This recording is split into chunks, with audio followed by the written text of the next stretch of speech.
Не пиши на чужому конверті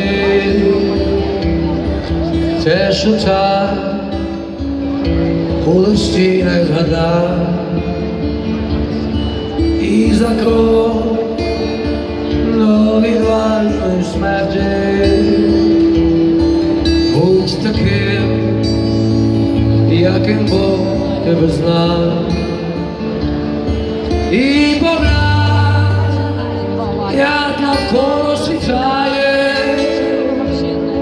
і як зміни повільно блищать. Не спіши, дай вона зачекає, ще мить.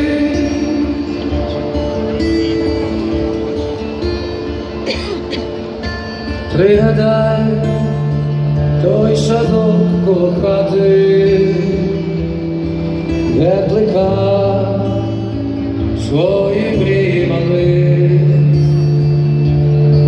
і де читав перед сном тобі тато